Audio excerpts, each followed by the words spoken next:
Sí. ¿Cómo? No, da lo mismo si tú la cambias después en el GNCR. No le cambies nada a la tarjeta, nada.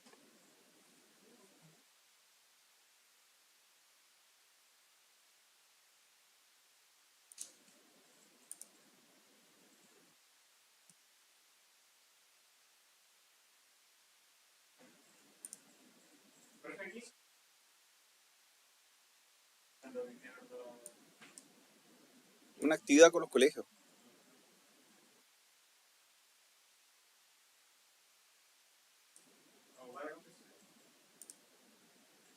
Sí,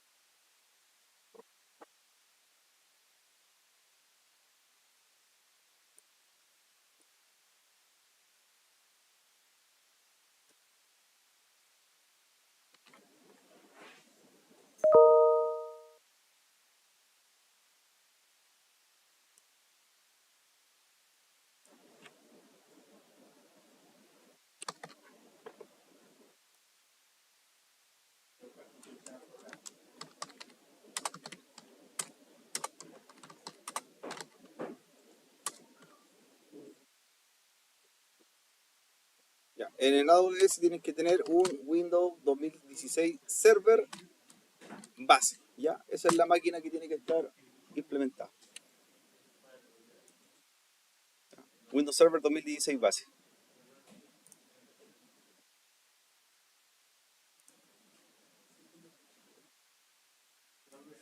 Así que también levantar la instancia.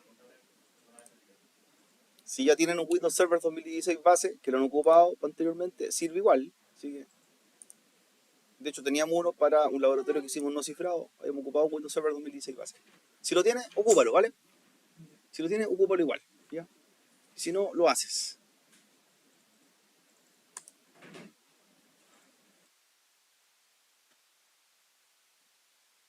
Creas.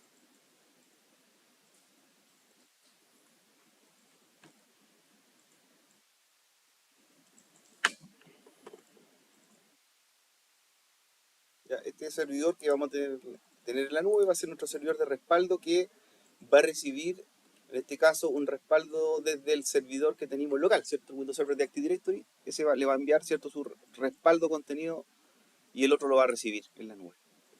Y ahí vamos a programar, ¿cierto? Los respaldos automatizados, que es parte, ¿cierto? De la herramienta de seguridad que hay que aplicar para mantener al día nuestro archivo. ¿Ya? Un Windows Server 2016 base. ¿Ya? Windows Server 2016 base. Si ya lo tenía, ocupe el que ya tenía. Es decir, los que ya lo tienen, lo ocupan. ¿Lo tenía Joaquín? Windows Server lo tenía en la nube. Es igual. Que si lo tenías, te sirve. Así que, y si pase de nuevo. Yo lo voy a hacer ahí de nuevo.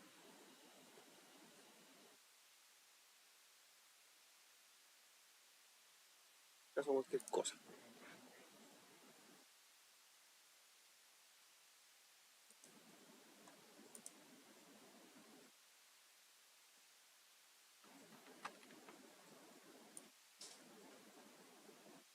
El backup. Va a ser nuestro servidor de respaldo en la nube.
Entonces, los que tienen el Windows Server 2016 ya hecho de otro taller, les sirve igual, ¿ya? Si no lo tienen, tienen que tenerlo nuevo. Siguiendo levantándola mientras. Yo estoy haciéndola de nuevo. Yo tengo la máquina lista, pero estoy haciendo el proceso de levantarla nuevamente una creada desde cero, ¿ya? Pero puede ocupar la que ya tenía, así que no hay problema. La que ya estaba lista va a ser nuestra máquina de respaldo. Esa va a ser la que tenemos que llegar a esa máquina a respaldar desde el Windows Server local hacia el de la nube.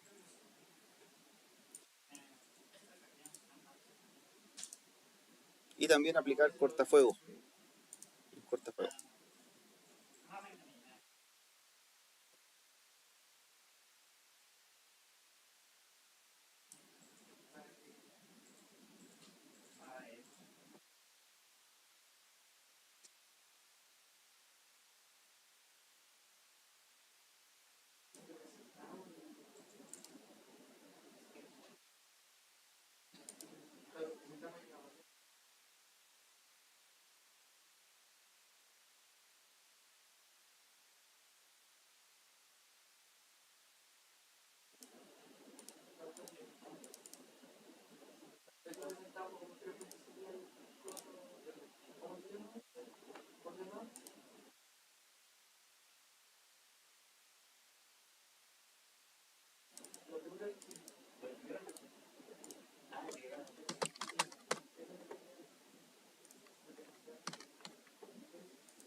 Ya. Entonces, la topología, ténganla ahí habilitada mientras, prepárenla. Y vamos a trabajar primero con la máquina en la nube, ¿ya?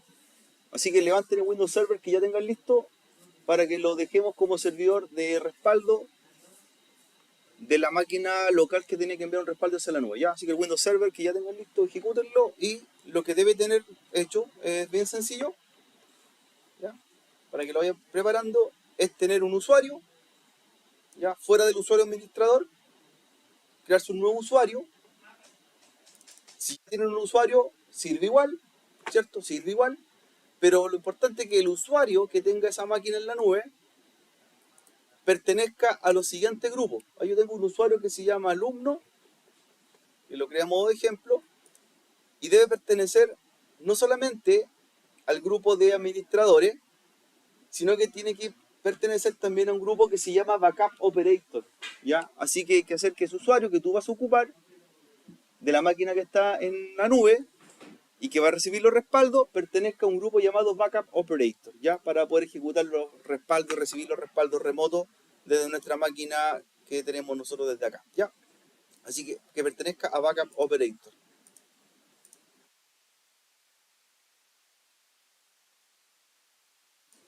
Esos son los requisitos.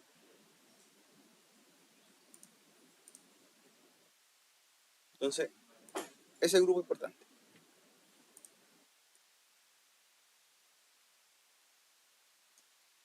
Tenemos que considerar en esta máquina de la nube, ¿ya? Es que va a tener un nombre. Y ese nombre tiene que ser definido según como hemos estado trabajando en Active Directory. ¿Cómo se llama el servidor de Active Directory? ¿Cuál es el nombre que tiene? Le dimos un nombre específico, ¿cierto? ¿Cómo se llaman los servidores? ¿Cómo se llama? NS1. Entonces, el de la nube, ¿cómo se va a llamar? NS2. N2. ¿Ya?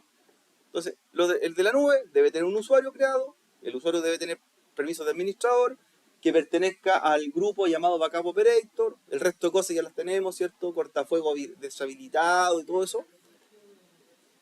Y que cambie de nombre y que se llame también NS2, en este caso, el nombre descriptivo y nombre de máquina. NS1 va a ser nuestra máquina local y NS2 va a ser la máquina de la nube, ¿ya? Así que también una vez que le cambien el nombre a ese Windows Server que tenemos en Amazon, hay que reiniciar, ¿ya? Así que esos son como los cambios que tiene, que ya son casi mínimos, ¿cierto? Casi mínimo. El usuario que ya tenías para ocupar, ¿cierto? Que había un usuario de prueba, ¿cierto? Demo, no sé cómo se llama. La ODS, pero que pertenezca al grupo que dice Backup Operator, agregarle un grupo más y al nombre de la máquina cambiarlo por NS. ¿Ya? Eso es todo lo que hay que hacer en la máquina de la nube. La que ya tenía. ¿Joaquín? ¿Cierto? ¿Clarito? ¿Sí? Entonces, NS2 se va a llamar y el usuario agregarlo a un nuevo grupo que se llama Backup Operator. ¿Ya?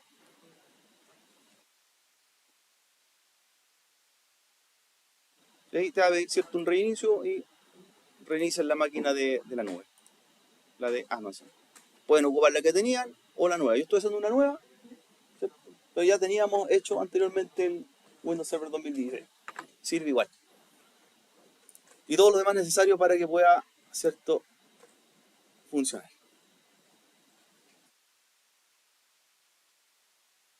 Un reinicio, ¿cierto? Después de los cambios, y la vamos a volver a ocupar en un momento más.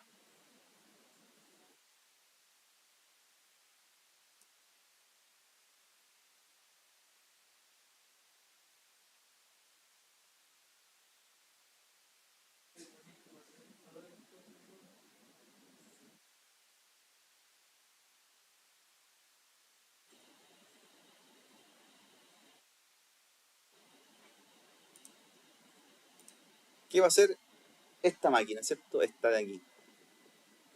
Aquí le tenemos XXX porque no tenemos claro la IP que va a tener. En cuanto a estas máquinas que están por acá, el Windows Server, el cliente Windows 7 y el cliente Windows 10, si no lo tenías todavía como controlador de dominio Active Directory, no importa, lo vas a tener que implementar de posterior a ello. Para este ejercicio, en esta parte no necesitamos que sea controlador de dominio, solamente que esté presente en la topología. Ya. Hay que agregar el PFSense, ¿cierto? Como máquina virtual. Eso tiene que estar en la topología y este es el que estamos preparando ahora. ¿Ya? Sí, en el Backup Operator. Es el nuevo grupo a que pertenece, o miembro del grupo nuevo que pertenece a ese usuario. ¿Por qué? Porque ese usuario tiene las funciones de poder hacer respaldos. ¿Ya? Si no está en ese grupo, aunque sea administrador, no tiene los privilegios para hacerlo. Y ese es principalmente el motivo.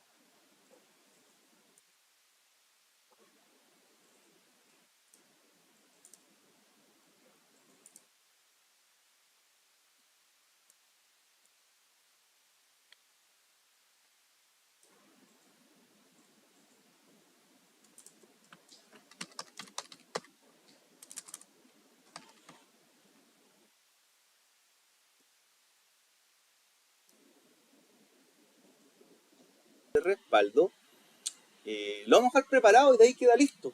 Va a quedar listo una vez que ya le hagamos los siguientes cambios para poder hacer la recepción de respaldos programados de nuestro servidor que tenemos nosotros, ¿cierto?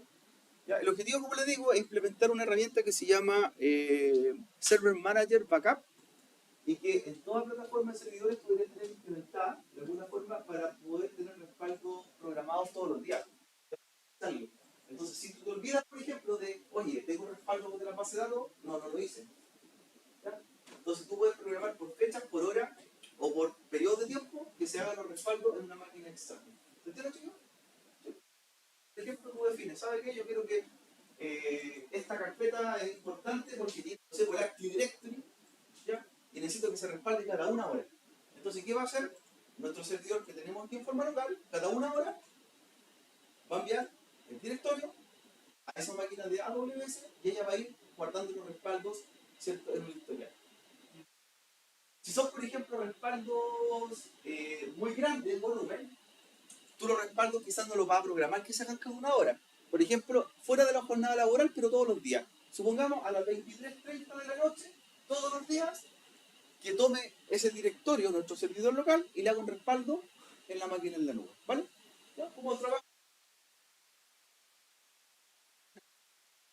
de respaldo. Y utilizan los sistemas bancarios, sistemas transaccionales, donde tú necesitas tener respaldo sí o sí ante cualquier fallo que catástrofe, ¿cierto? Hoy día con el ransomware, con los ataques, con muchas cosas, la idea es no perder archivos, ¿cierto?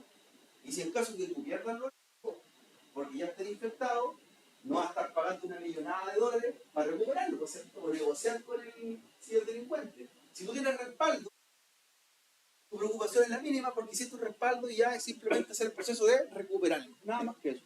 ¿Ya? Y cuando no los tienes, por ejemplo, me tocó ver una organización. ¿Y se puede tener más de un respaldo? Sí, pues todos los que quieras. Programamos todos los que quieras. Entonces, por ejemplo, me tocó ver una empresa que tenía respaldo en su servidor, pero el respaldo se hacía en la misma máquina. Entonces, cómo funcionaba? Tenían un RAID,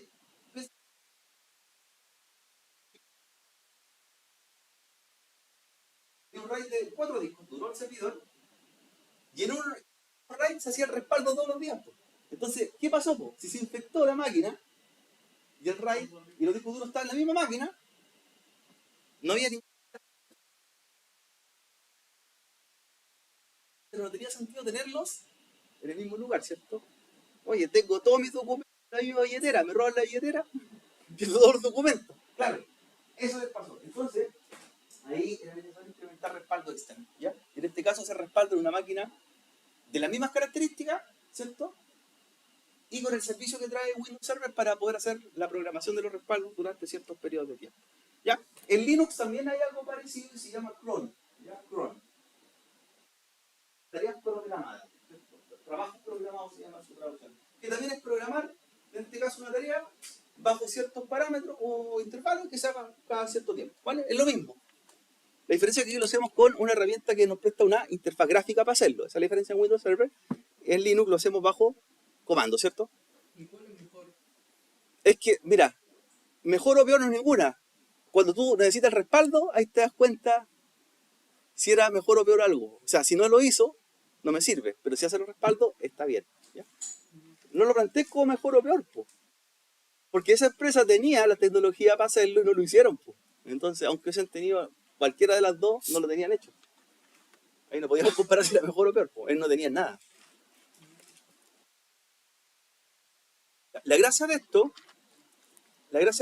es que lo que vamos a implementar como servicio de respaldo, este servidor podría recibir respaldos de otras máquinas que no necesariamente sean Windows Server. Por ejemplo, podríamos mandarle desde un Red Hat y que los respaldos los reciba este Windows Server 2016. ¿Ya? Entonces nos sirve igual.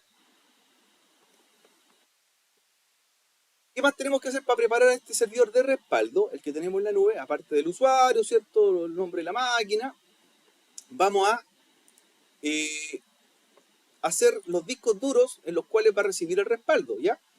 Ahora, como en el servidor de Amazon tenemos un solo disco duro, lo que vamos a hacer es un volumen o una partición para que reciba discos duros, o sea, perdón, reciba respaldo de la máquina que vamos a tener nosotros creada desde nuestra ciudad, ¿ya? Así que vamos a hacer una partición, vamos a la herramienta de discos duros del mismo servidor de la nube, ya está en Computer Management, y vamos a hacer una partición pequeña para probar. La idea es que sea una partición mucho más grande y podamos recibir mayor cantidad de volúmenes, ¿ya? Está ahí la herramienta que dice Disk Management. Estamos, recuerden, en el servidor de la nube, no hemos tocado la otra parte. ¿Ya? Si viene un disco chiquitito de 30 GB, vamos a hacer un volumen de respaldo también de prueba, ¿ya? No muy grande. Entonces vamos a tomar el disco duro, ¿ya? Y vamos a modificar el volumen del disco duro que tenemos de 30 GB, ¿ya?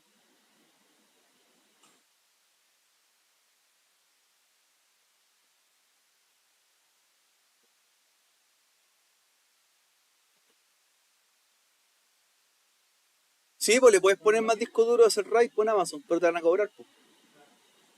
te va a costar más cara la máquina nomás. Si se puede hacer. Ahí podemos agregarle un segundo disco duro, por ejemplo. Va a ser un RAID de 4, discos duros de 8. Obviamente, pero el valor por hora ya no va a ser, por ejemplo, 30 pesos la hora, ¿cierto? Ya 100 pesos, 500 pesos, no sé. Te cambia el valor. ¿Ya? ¿Qué vamos a hacer? Vamos a hacer un disco duro chiquitito. ¿Ya? Va a ser un respaldo de prueba. Por eso no vamos a hacer respaldos grandes. De 2048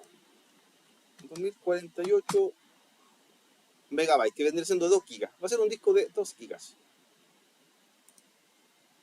¿Ya? Tamaño 2048 megabytes. ¿Ya? Ahí me va a quedar.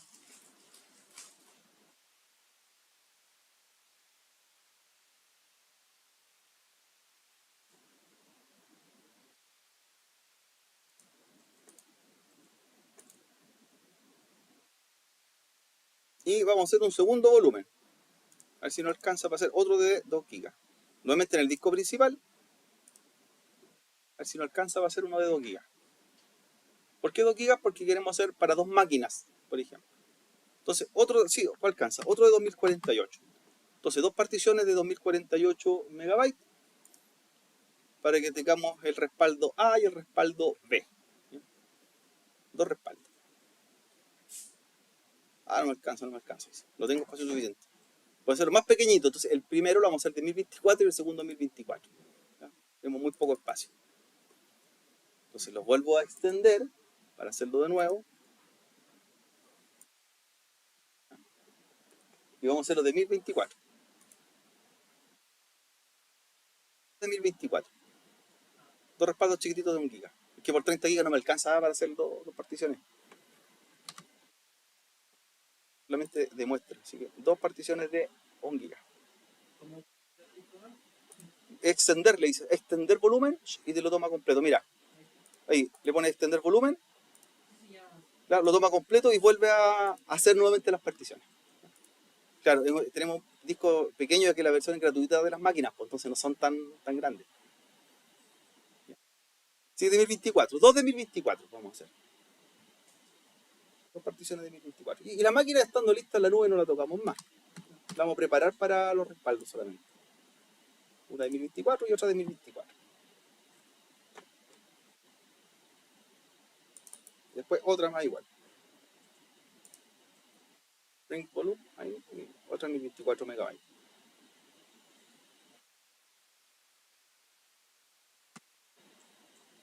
Ahí sí, ahí lo alcanza.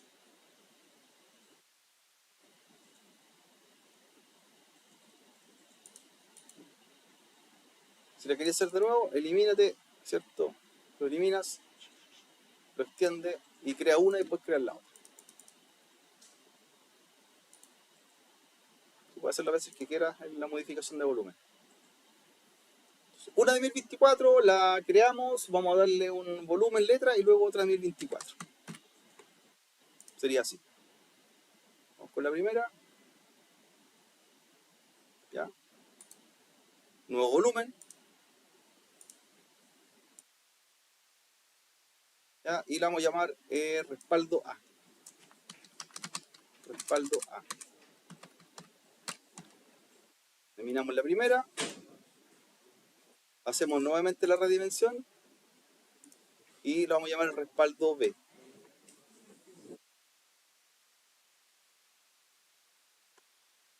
También de 1024.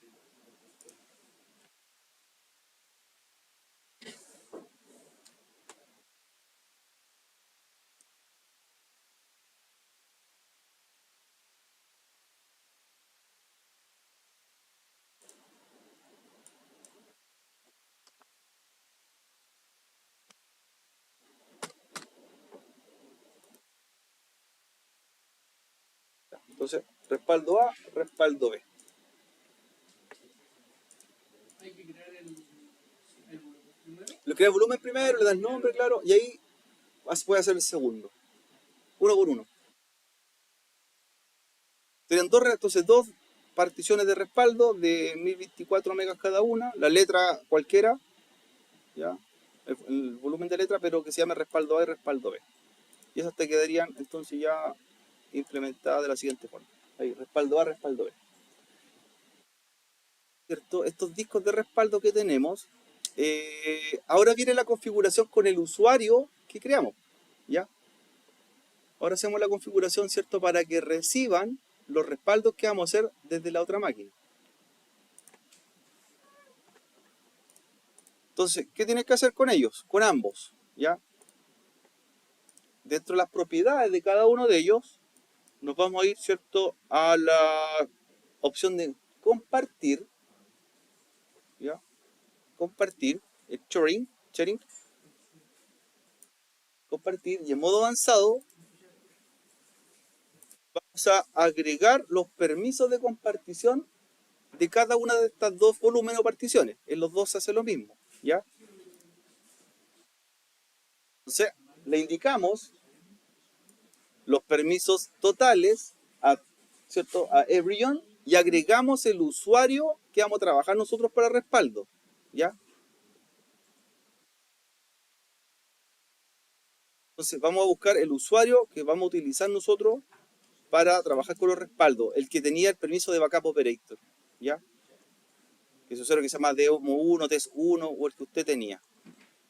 ¿Ya? En mi caso, tengo un usuario que se llama alumno y ese va a ser mi usuario de trabajo y que tenga todos los permisos, ¿cierto?, de lectura y escritura.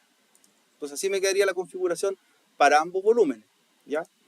Permisos compartidos, todos los permisos,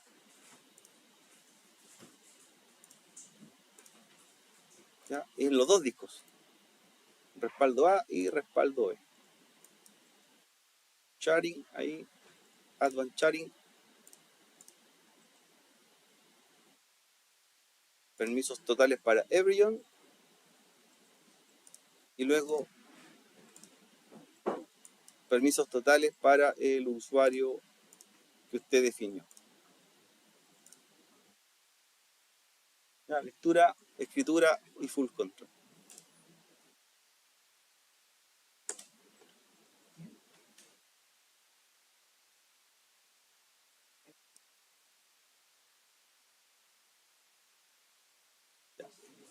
Eso sería todo por el servidor que va a recibir los respaldos, ¿ya? Nada más, no lo apaguen, déjelo corriendo, que tenga los dos discos de respaldo o dos particiones de respaldo con todos los permisos, ¿ya? Para recibir lo que van a ser los respaldos remotos, ¿ya?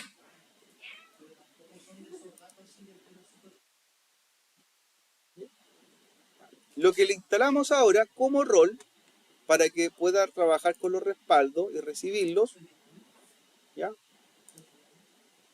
Para que reciba. Y este rol se instala tanto en el que va a enviar los respaldos como en el que los va a recibir los respaldos. En ambos tiene que estar instalado. La diferencia es que en el que recibe los respaldos, que sería este, solamente se instala el rol, nada más. En el que va a enviar los respaldos, se instala el rol y se configuran las fechas y horas en que se envía el respaldo, ¿ya? ¿Cuál es el rol? ¿Cierto? Instalar. Para que esto funcione, ¿ya? Dentro del administrador de roles, vamos a buscarlo, rol y características.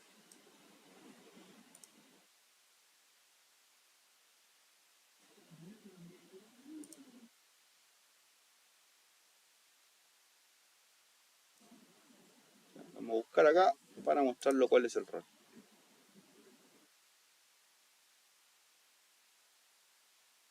Ahí está. Dice Windows Server Backup.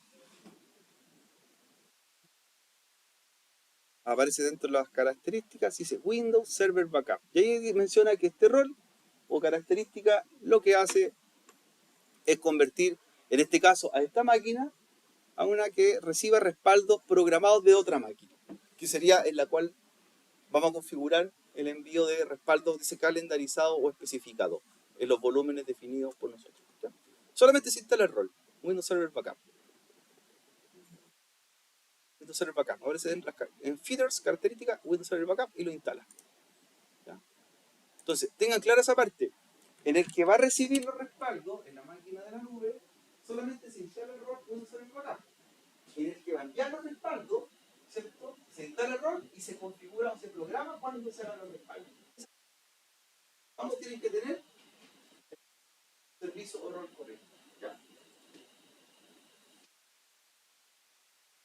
Ahora tú te preguntas, ¿qué pasa, por ejemplo, si el que quiero respaldar no es un servidor, por cierto? Quiero respaldar un Windows 10 que respalde ahí. ¿Se podría hacer? Sí, siempre y cuando el Windows 10 sea Enterprise o Professional. ¿Ya? Estas herramientas de respaldo vienen preparadas en las versiones que son empresariales de los sistemas operativos.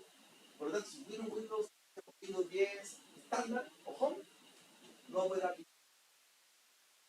Tiene un Windows 10 u 11 que sea Enterprise, Professional, Ultimate o Superior, puede hacerlo también esta configuración para enviarle respaldo a esta máquina. ¿Vale? Así que siempre se preguntan ustedes cuáles son las diferencias entre las versiones de los sistemas operativos. Estas funciones, herramientas de administración y de funciones avanzadas. Incluso ni...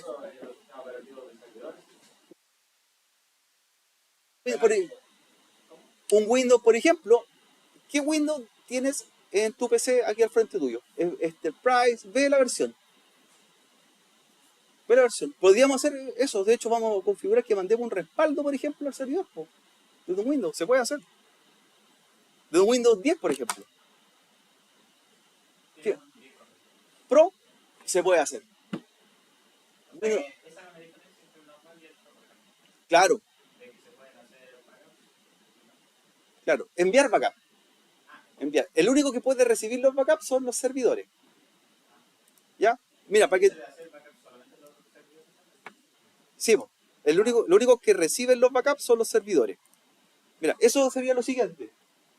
Por ejemplo, si este Windows 10, como es esto, es Pro, él puede implementar también la herramienta que vimos recién, Windows Server Backup, pero Windows Backup nomás, no Windows Server Backup, Windows Backup, para que programemos que una carpeta de este PC, supongamos una carpeta importante tuya, en esta máquina de la nube todos los días a cierta hora. Siempre y cuando este Windows 10 sea Pro o superior. Si es estándar o Home, no. Y también al mismo tiempo, Server, ya por ser Windows Server, puede enviar respaldo a otro Windows Server de características similares. De Windows Server a Windows Server o de Windows a Server también. Siempre y cuando sean Pro, Professional, Ultimate, hacia arriba, las versiones. Todas esas herramientas adicionales que vienen incorporadas. Escritorio remoto, programación de tareas, y las otras no las traen. Son más limitados en tareas. El Windows 10 Home o estándar, por ejemplo, se puede conectar por escritorio remoto a otra máquina. Pero por ser estándar no se puede conectar a ella por escritorio remoto. En cambio, un Windows 10 Pro, como lo que está en el laboratorio, se puede conectar a otro Windows 10 por escritorio remoto. ¿Ves? Al revés, porque se conectan hacia ella. Por eso, tiene sentido. Mira, ¿cómo estoy haciendo el laboratorio de la clase? ¿Lo estoy haciendo en mi computador? Dice, sí, lo estoy mostrando. Pero mira, yo estoy trabajando en SPC, po. Mira, ahí está la IP, po.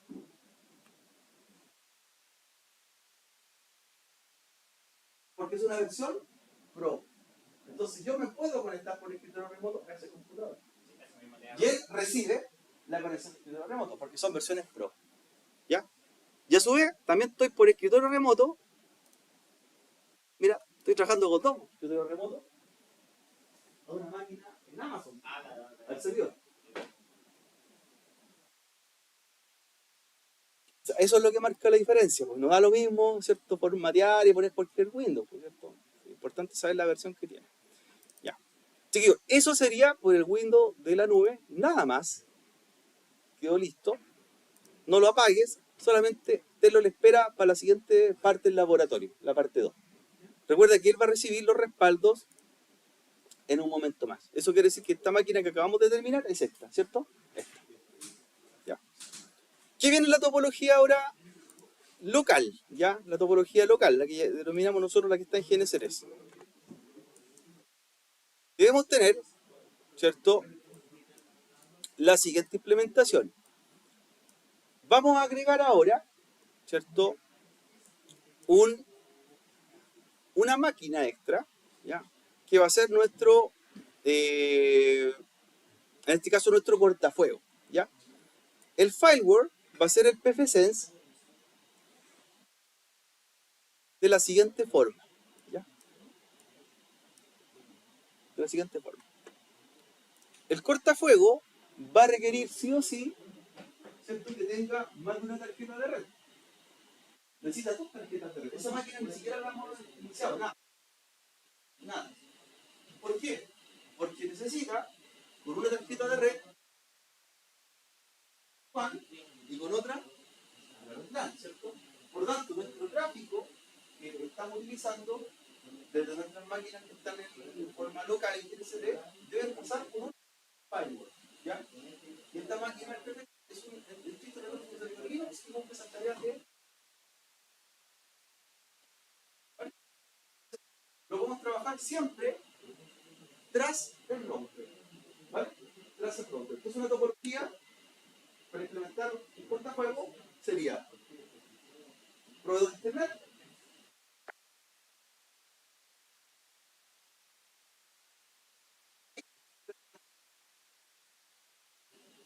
ahora, el cortafuego puede trabajar solo con el como router, puede ser router también. Nosotros podríamos sacar el router que tenemos ahí y hacer que el mismo cortafuego sea router y cortafuego. Ah, pero no es que el router pase a cortafuego, es que el router pasa a router. Pasa a router, exactamente. Mira, chiquillos, pongan atención a esta parte. Router normal lo puedo convertir en un firewall, ¿cierto? Y sería router más cortafuego, el que ya teníamos, ¿cierto? Pero si en esta topología yo quiero tener un cortafuego, él ya es cortafuego y lo podemos convertir en router. Se puede trabajar de dos formas. O también tienen la opción de tenerlo así, que tener un router como router y un cortafuego como cortafuego separado, las dos funciones. Entonces, varias alternativas. Alternativa 1 sería tener un router y este router se convierte en cortafuego, ¿cierto? Alternativa 2, no tenemos un router, tenemos solamente un cortafuego y él se convierte también en router. Alternativa 3, tener las máquinas y cada una cumple una función, ¿vale? Se pueden hacer las tres cosas. A mi parecer, según la infraestructura más segura y más estable, sería que cada uno cumpla una función. Router, cortafuego, cortafuego. ¿Vale? Vamos a ver cómo funcionaría, porque ya sabemos que nuestro router ya es router, sabemos que funciona como router, le podemos aplicar una ACL o una política de seguridad para que funcione, ¿ya? Y lo vamos a hacer. Vamos a convertirlo en cortafuego a nuestro router. ¿Y después qué vamos a hacer? Vamos a probarlo, ¿vale? Vamos a probarlo, ¿ya? Y después vamos a meter en esa máquina que cumpla esa función. ¿Está chiquillo? Pero funciona del firewall antes del. O sea, después del internet. ¿Cómo funcionaba? Me refiero. ¿Qué había antes? Exacto. No había nada. No, pero no, el proveedor de internet no otorgaba el firewall. Mira, cuando empezaron a masificarse los servicios dedicados, los proveedores de internet empezaron a prestar servicios ya a empresas y todo el tema, ellos te prestaban un servicio de cortafuego como tal. Eso significaba que tú no podías dominar las políticas de seguridad de tu empresa. Ellos te decían, o permiso de niego, nada. Permiso de niego. Eso se fue incrementando con el tiempo y dándole la posibilidad de que en la empresa tú hicieras el cortafuego. Es lo mejor. Ok, entonces por eso es de adentro. Siempre adentro, idea de dentro. Esto se llama red de borde. Una red de borde es son los límites donde están ubicados, por ejemplo, tu límite como empresa y el límite del proveedor. Para una red de borde, el proveedor le interesa hasta aquí. Router de tu empresa hacia adentro. Ahora, si tú no tienes un router, lo arriendas al proveedor, ¿por cierto? Casa. El router que pone el proveedor es tuyo o de la empresa y etcétera. ¿Cuál sería? Su router sería de aquí para adentro, ¿por cierto? Porque el router es de ellos. Si yo soy dueño del router, mi borde comienza. Pero requiere que tú viniste y inviertas. Vamos entonces a convertir. Primero, con nuestro router convertido en cortafuego, cumpla las tareas. Y después, ¿qué vamos a hacer? Que el cortafuego cumpla las dos tareas. Porque veamos las dos opciones. Y tú después las puedes mezclar, ¿cierto? Jugar un poco con ellas. ¿Ya? voy a levantar realmente el Windows Server, ahí, ¿cierto? Un cliente de prueba y luego configurar el cortafuego para hacer unas políticas de seguridad. Corta y la prepara después. Sí, pues ver el video después, lo deja armadito. Los apuntes que subí también están ahí. Pero es una mejor forma de demostrar nomás que funciona. ¿Cómo yo puedo convertirlo? Ya. Entonces, para que te hagas la idea, este router hace en la red interna, ¿cierto? Tiene NAT, sale a internet, ¿cierto? Y hace que las máquinas salgan. Eso es transparente en ese sentido. Se llama transparente porque no hay ningún filtro de seguridad. Todos salen, ¿ya? De hecho, vamos a probar primero siempre que todo salga. Que todo salga realmente a internet. Y luego aplicamos la seguridad. Sí, y por ejemplo, voy a aplicar como seguridad que uno de los PC no salga a internet, pero que todos los demás salgan. Por ejemplo, sí, hay mucho en paquete, ¿verdad? Hay mucho con packet tracer. Mira, aquí lo vamos a aplicar aquí en este router y después lo vamos a aplicar en este cortafuego que es un servidor cortafuego. Entonces voy a levantar mi máquina, ya, ¿cómo van? Voy preparando el laboratorio.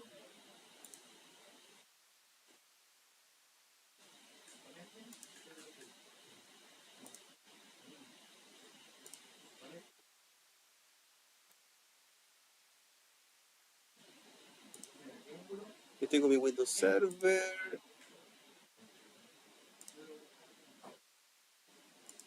que ya era Active Directory. Ahora, si es o no, no importa para el ejercicio, no importa.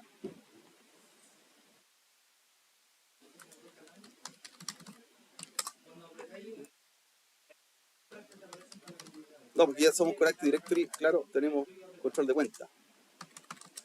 Ahí sí, ya. Esta máquina la voy a revisar, ver su IP, que funcione, y luego ver cierto los clientes.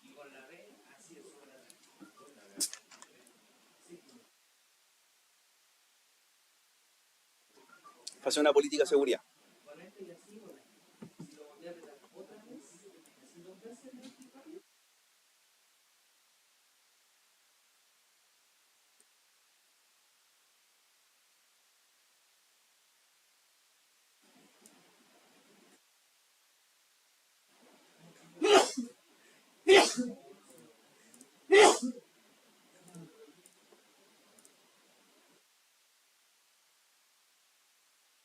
Servidor. Tengo que esperar que levante el servidor porque ahí está, como estoy con Active Directory, no me van a levantar los clientes si no está el dominio arriba. ¿Ya? Esa parte primero.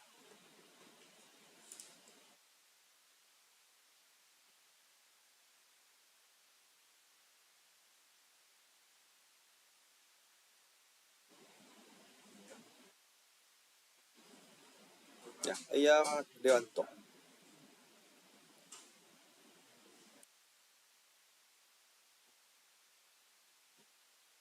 Voy a levantar los clientes ahora. Perfecto, está funcionando el ámbito. Ya, voy a levantar los clientes.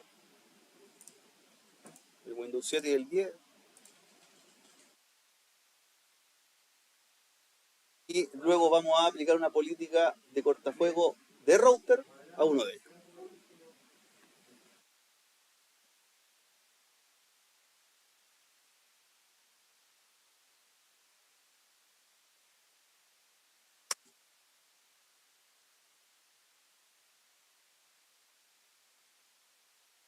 Si no estás con Active Directory ni nada de ello, tienes que ponerle IP estática a los PC para probar.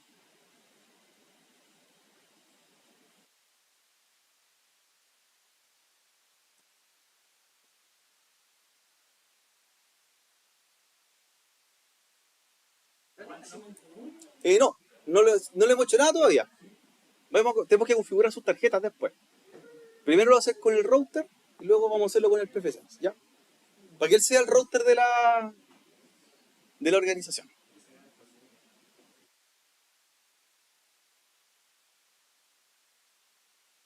Voy a ver las cuentas, alumno 1, alumno 2 se llama el usuario. Ya voy a entrar con alumno 1.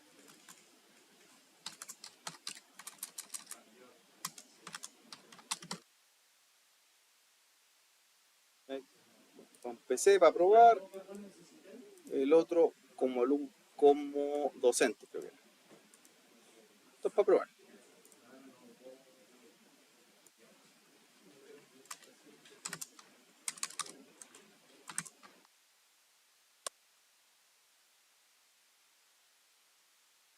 Ya, ahí cargaron.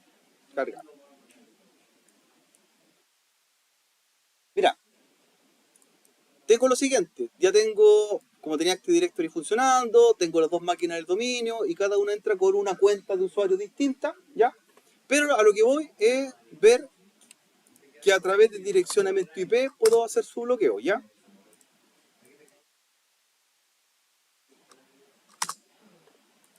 Entonces, primero voy a probar, ¿cierto? Que ambas lleguen al exterior, a ver si funciona. Sí. Llegan al exterior, ping a Google, llegan a Google, por ejemplo, ¿ya? Dentro de la red, voy a abrir un sitio web también para probar en ambos. Una demostración. Llega a Google y el otro va a llegar a Google.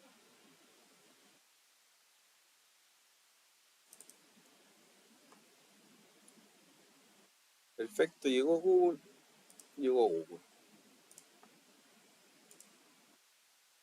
Ahí está. Ambos llegan a Google, por ende están en funcionamiento. Ya. Ambas tienen acceso a internet ya que no tenemos ninguna política de seguridad IP. ¿Ya? Perfecto. Ahí estoy abriendo, por ejemplo, en Google la página CFT. ¿Estamos quedó cierto claro que los dos funcionan? Ya. Los dos llegan a internet, ¿ya? Independientemente si salen con IP estática, dinámica, no importa, llegan a internet, ¿ya?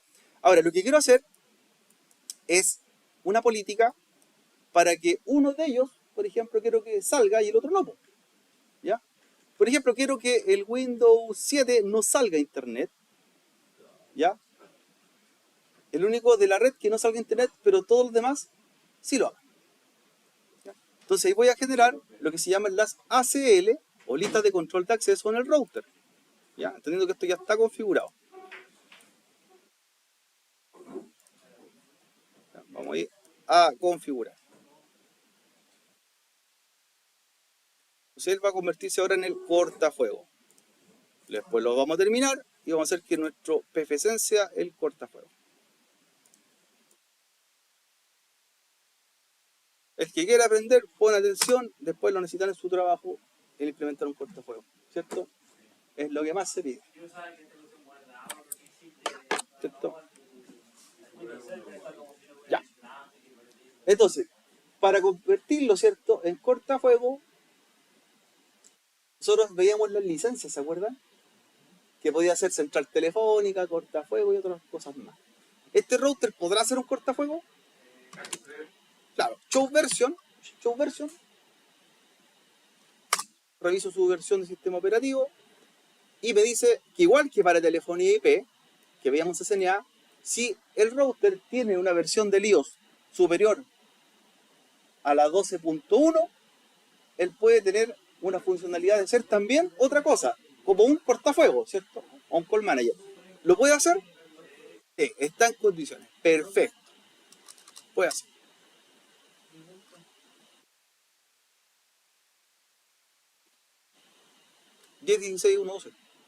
Todo acá, ya. Perfecto. Entonces, como puede ser cortafuego, puedo configurar ahora lo que se llaman las listas de acceso. Y vamos a configurar las listas de acceso. ¿Ya? La access list, muy bien, la access list. ¿Ya?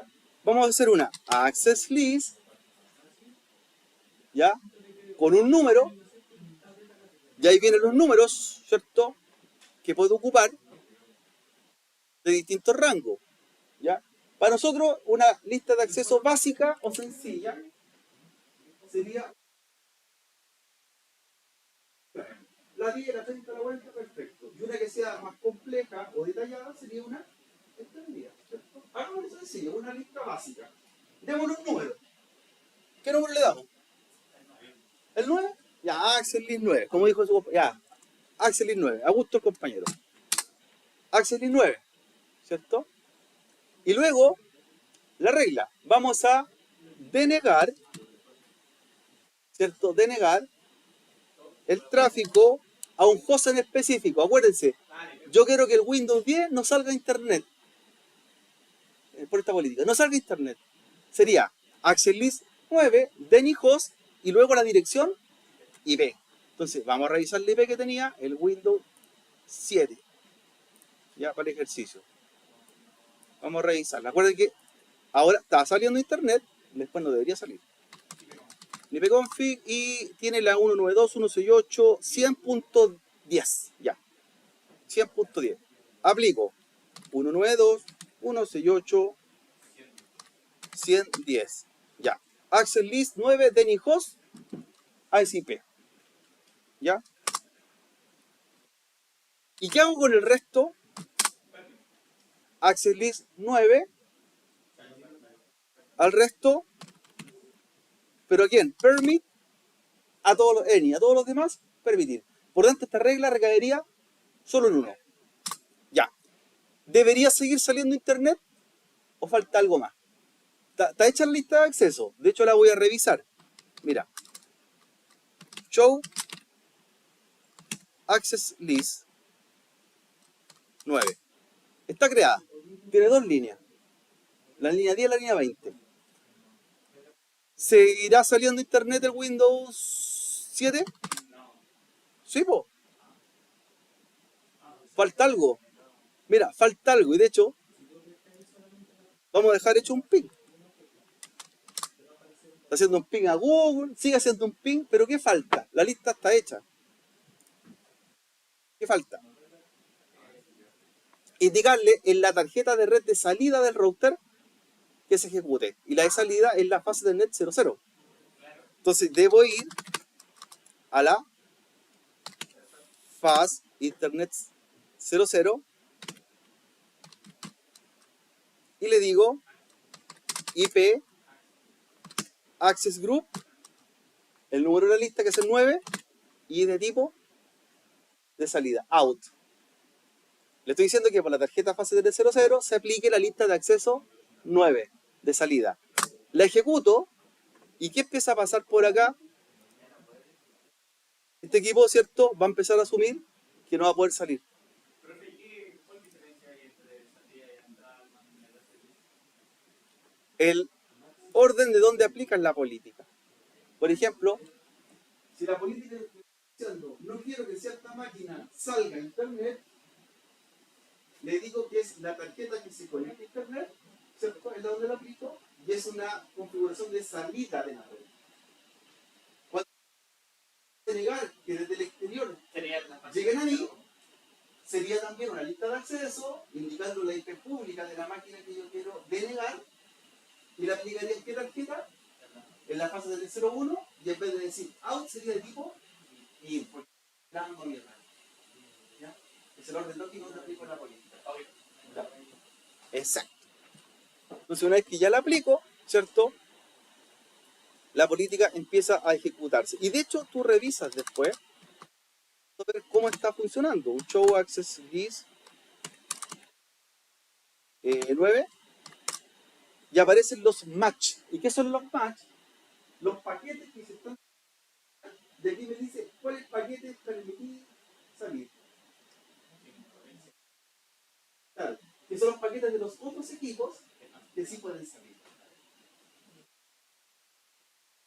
¿Cómo hago para no eliminar esta lista de acceso, sino que desbloquearla? ¿La elimino con un no access list o la saco de la tarjeta? Le digo IP access group 9. Exacto. Ahí es levantar la política, ¿cierto? Muy bien. Muy bien. Entonces me doy cuenta que sí, el Windows 10 puede seguir funcionando, ya navega y todo lo demás, pero el 7 no va a poder por las restricciones que estamos aplicando de seguridad. Y si la levanto, mira, vamos a levantar la política.